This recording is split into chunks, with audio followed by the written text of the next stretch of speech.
रायपुर में आया विराट कोहली का तूफान। ऋतुराज गायकवाड़ ने शतक ठोककर कर दिया ऐलान। टीम इंडिया ने भुगती टॉस हारने की सजा। 358 रन भी नहीं बचा पाए कुलदीप, कृष्णा, जडेजा और राणा।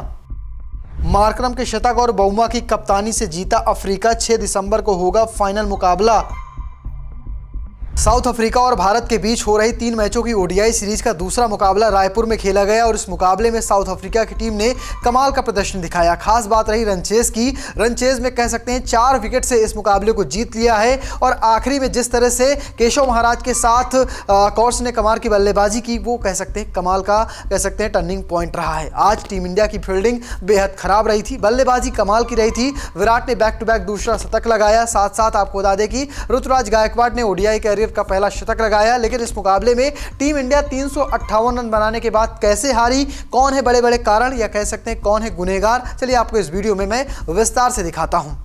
टॉस हारकर पहले बल्लेबाजी करने उतरी भारतीय टीम की शुरुआत अच्छी नहीं हुई। 5वें ओवर में 14 रन बनाकर रोहित शर्मा आउट हो गए। 10वें ओवर में 22 रन बनाकर खेल रहे यशस्वी को यानसन ने चलता कर दिया। इसके बाद विराट कोहली और ऋतुराज गायकवाड़ ने पारी को संभाला। इस पारी में गायकवाड़ ने वनडे करियर का पहला शतक जड़ा। उन्होंने 70 गेंद में शतक पूरा किया, लेकिन वो ज़्यादा देर तक टिक नहीं पाए और कह सकते हैं 83 गेंद पर 12 चौके और 2 छक्के की मदद से 105 रन बनाकर आउट हो गए। इसके बाद कोहली ने 90 गेंद पर वनडे करियर का 53वां और अंतर्राष्ट्रीय करियर का 84वां शतक जड़ा।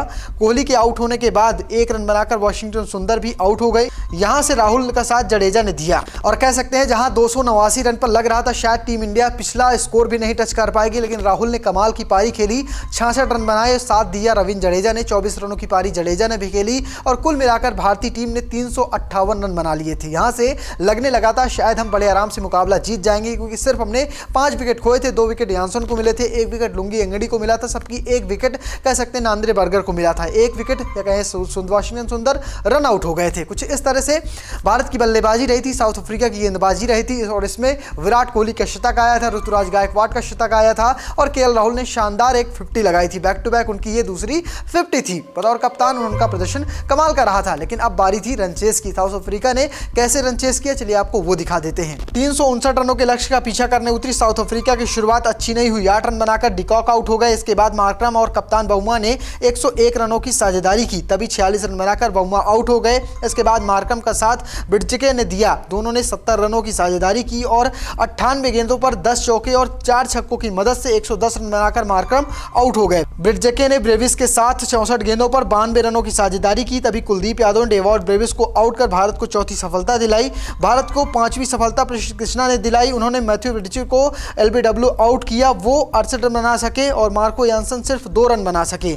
जॉर्जी का साथ देने मैदान में कॉर्विन बॉस आए। यहां से 33 गेंदों पर 37 रनों की जीत की जरूरत थी, लेकिन 17 रन बनाकर कह सकते हैं जॉर्जी रिटायर्ड हट हो जाते हैं और उनका साथ देने कह सकते हैं कॉर्विन बॉस का साथ देने आते हैं केशव महाराज और दोनों के बीच कह सकते हैं मैराथन पारी खेली जाती है और इसी दरमियान कॉर्विन बॉस हर गेंद पर बाउंड्री लगाने की कोशिश कर रहे होते हैं। केशव महाराज को कम स्ट्राइक देते हैं और आखिरकार वो सफल भी हो जाते हैं। कॉर्विन बॉस ने कह सकते हैं बड़े ही आराम से अपनी टीम को ये मुकाबला जिता दिया है। 4 विकेट से साउथ अफ्रीका टीम ने दूसरे मुकाबले को जीत दर्ज की है और आपको बता दें कि अब कह सकते हैं सीरीज 1-1 की बराबरी पर खत्म हो चुकी है। अगला मुकाबला 6 दिसंबर को विशाखापत्तनम में खेला जाएगा और उसी मुकाबले से कह सकते हैं इस सीरीज का फाइनल परिणाम निकलेगा। कौन ये सीरीज जीतेगा देखना दिलचस्प होगा, क्योंकि आपको बता दें कि टेस्ट सीरीज वैसे ही भी साउथ अफ्रीका की टीम ने 2-0 से भारत को हराया है। उम्मीद लगाई जा रही थी वनडे सीरीज हम 3-0 से क्लीन स्वीप करेंगे, लेकिन अब ये लगना मुश्किल है क्योंकि एक मुकाबला साउथ अफ्रीका की टीम जीत चुकी है।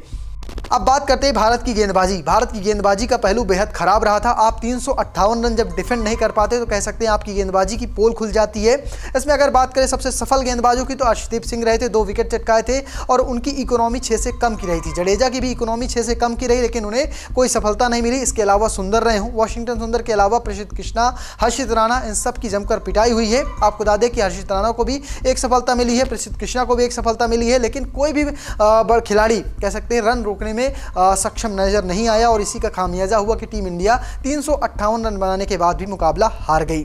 और दूसरा सबसे खराब पहलू रहा हमारी फील्डिंग के दरमियान हमने देखा था कि अच्छे खासे 50 लगाने के बाद मार्करम का एक कैच आया था और उस कैच को यशस्वी जायसवाल सही तरीके से लॉन्ग ऑन में जज नहीं कर पाए और उनके हाथ से वो गेंद छिटक कर बाउंड्री के पार चली जाती है और उस गेंद में कह सकते कैच तो छूटता ही छूटता है। 6 रन भी मार्करम को मिल जाते हैं और उसके बाद मार्करम पीछे मोड़कर नहीं देखते हैं, शानदार शतक लगाते हैं। अगर मार्करम वहां पर आउट हो जाते तो बउआ के बाद दूसरा झटका बैक टू बैक लगता और हो सकता है साउथ अफ्रीका टीम थोड़ा बैकफुट पर होती, लेकिन ऐसा नहीं हुआ। इसके अलावा खराब फील्डिंग कई बार देखने को मिली। कुलदीप ने कई सारी बाउंड्री छोड़ी, यहां तक कि रवींद्र जडेजा के हाथ से भी हमने गेंद छिटकते हुए देखा है और ये दिखाता है कि ओस के कारण मैदान गीला हो चुका होता है और वहां पर फील्डिंग करना खिलाड़ियों के लिए काफी मुश्किल नजर आता है। लेकिन अब ऐसे हालात से निपटने के लिए आपको कह सकते हैं फील्डिंग में अच्छा खासा दमखम लगाना होगा। टी दिलीप के लिए काफी बड़ी समस्याएं सामने आने वाली हैं। अगला मुकाबला विशाखापत्तनम में होगा, वहां पर भी हम फील्डिंग के लिए परेशान नजर आ सकते हैं क्योंकि फिर से हम टॉस तो हारेंगे। लगातार हम 20 मुकाबले में टॉस हार चुके हैं और कह सकते हैं अगर एक गणित का आंकड़ा देखें तो क्रिकेट के मैदान में 1 मिलियन बार में सिर्फ एक बार होता है, कहें 10 लाख में सिर्फ एक ही बार होता है जब कोई टीम लगातार